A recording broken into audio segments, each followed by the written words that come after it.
Okay, I made a lot of money trading. I'm not talking about e-trading. I'm talking about I was a prop trader. I had $3 million in the company's buying power. I'm making 400 trades a day. I mean, we're in there savages in just prior to the NYSE going hybrid. We got ARB opportunities between the ECNs and the specialist, and we've got momentum strategies that actually work. And I was actually able to exit the game with a lot of cash when I couldn't make money anymore. I didn't go out on a loss. I mean, I exited the game with a lot of money. You can see exactly my experience in my article on everything you need to know about equities trading. And what I want to talk about that experience is I just have to thank God that I never developed a gambler's mentality. Okay, I've had a lot of addictions, but gambling was never one of them. And I probably was the only guy in that office without a gambler's mentality. For me, it was always about, I went into the trading because that's how I felt I was going to be able to hit my consistent monetary goals. Okay. And for a while I made 100 grand profit for myself in 1 month. And that was 50% of what I actually made. Okay. US dollars, close to 13 years ago, which was a lot in Canadian dollars and would probably be something like, 130, 140 USD today. For a 22-year-old kid. So I'm telling you that I was making a lot of money, but I even then I never got high from that month because I was like this is crazy, but I was like the next month I could lose it. I only got high when I felt like I found a strategy that was going to make me consistent money. I was like, I found a new ARB opportunity. I was like, oh cool, that's going to get me 3 months.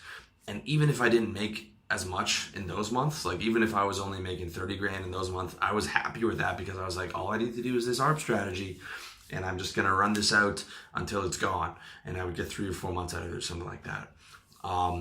And I was obsessed with discipline and strategy. And I still am. If I have a good month in business, I don't really care.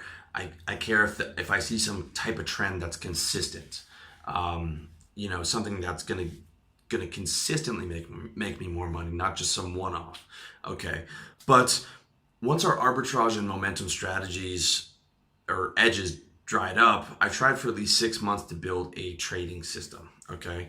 And I couldn't make it happen because we weren't allowed to hold overnight positions, and therefore any type of trading system I needed it to be like at least a multi-week or multi-month system, because the fees and the slippage would hurt me.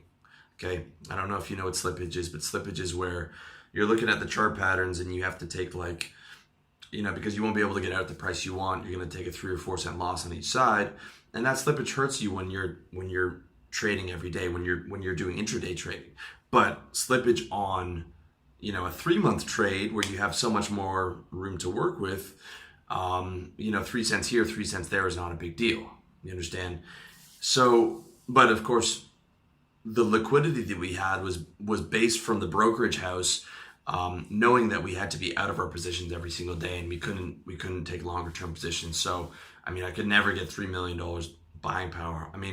Right now I could probably put together a trading system that did, 15% maybe for a certain period of time. But again, if you don't have that $3 million in buying power that I had, it's worthless on its own, especially when I could, spend $300 on releasing a book and have that margin, have that return to me in literally under a day on the release of that. Okay. So, what it comes down to is I couldn't make it happen. Eventually I had to admit that without an edge, and our edges had dried up when the NYSE went to hybrid market, started trading like the NASDAQ. We couldn't arb between the ECNs and the specialist. We couldn't see how the orders flow because there was no specialist anymore. It was just running off algos and stuff like that. And I was like, this is gambling. I had to admit it that my dream was gambling, and I couldn't foresee a consistent living out of it, which really was depressing for me. I went into a depression for probably about 6 months or a year, because I'd lost my mission in life. Okay. And the thing is, though, the vast majority of guys I worked with did not did not have my mentality. I mean, they were degenerate gamblers. Okay, so we'd have two screens. Most guys would have two screens. There would be one with like 8 stocks, the level 2s, and then another screen with charts for those stocks. And then some guys would have the third screen, okay, where they're playing online poker. So they're in 7 or 8 trades. They're watching the level 2s for those trades. They're watching the stock patterns for those to see about new trades in new stocks. And then they're playing online poker in 2 or 3 different rooms. Okay, 2 or 3 different groups at the same time. Degenerate gamblers, dude. And the way they would talk about stuff was all degenerate gambling. Okay, here's how a degenerate talks. Oh man, they're never happy. Like, you can make $6 grand on a trade, man. Like, oh man, I knew Exxon was going up, dude. I knew it. I was like, oh, why didn't you put your whole buying power in? Man, nah, don't worry about that. I knew it was going up, man. I should have put more in. Or he'll be like, he'll got out close to the top, but not right at the exact top. He's like, man, I should have held it for another 30 seconds, dude. I knew it was going up 30 more cents. Or it'd be like, the guy would come in the next day. I had this guy, Dave, that did this every day. He'd be like, did you see the futures? I'm like, nah, dude, what happened? He's like, see how it went up? Remember how I said that yesterday? I'm like, not really. He'd be like, dude, I knew it was going up. I knew it was the exact level. I was like, yeah, how much money did you put on it? He's like, no, because like, you know, like that type of mentality. And then they would always like be hiding the losses, right? Okay, you hear a lot about, you know, when you're hearing about your friend making Forex or this and that, he's like, yeah, I made $5 grand this month, but he didn't tell you last month he lost $3 grand, dude. Okay, that's that kind of gambler's mentality, and that's the guys are talking about their wins or talking about what they should have won, and it's never like, oh, this happened in the system. Okay, you know, level-headed, I have to tinker with the system and you know, create a better range and maybe use some better indicators and things like that. Okay, and unfortunately, fortunately for me, when I couldn't make that system work, I quit. But I quit with a lot of money. I didn't go out on a loss. I went out with a lot of money, and basically in that 6 months of trying to build that system, I really just flatlined. So I went down to, I was making like 10 grand a month and then losing 10 grand. But I had a ton of money from what I made before, and I was just flatlined, and I couldn't make the system work, and I was out. But a lot of guys weren't that lucky. Okay, most guys aren't that lucky to go out the way that I did. Okay, the only mistake that I made was I didn't invest that money into a business, because I was 23 or 24 and I couldn't execute. And you know, by 25, Tim Ferriss's book on the 4-hour work week came out, and I was looking at that, and I was like, okay, that's what I'm going to do. I'm going to build the sell products, and I'm going to move to Thailand.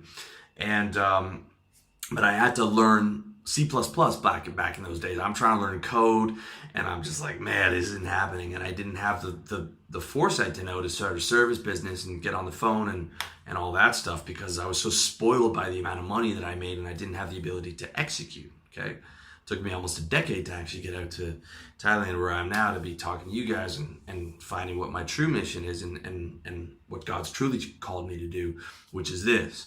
But I did get out on top. Most of the guys didn't. Most of the guys went out on a loss, and there was thousands of guys who came through the door. Okay, 90% of them never made it from trainee to trader. Okay, and the guys who did make it to trader, probably 80% of them never made more than 25 grand or 30 grand in a year. And then you had guys like me and my guys who were making a ton of money. But all of us combined, from the guys who went through the door, the thousands of guys that have been through the door, no one is making trading money now. No one is still trading, okay? Trading now is about algorithms. It's about PhDs programming algorithms. All our edges are long dead. Or it's about guys like, you know, Stephen Cohen from SAC, who has all his traders tapped into legal and illegal insider information. You know, stuff like getting broker first calls and knowing when orders are being dumped, and you know, lightning fast execution and fiber optic cables directly into the market, and an office right next door to the NYC, so you have a half second faster than everyone else, and all kinds of things that aren't available to you unless you work in for those companies. So literally no one I know is still trading, okay? And these are professionals. This is not guys on e-trading or Forexing at home with their little $10,000 in saving. I'm talking about professionals. I had $3 million. The top guys there had 10 million to play with in every day. Okay.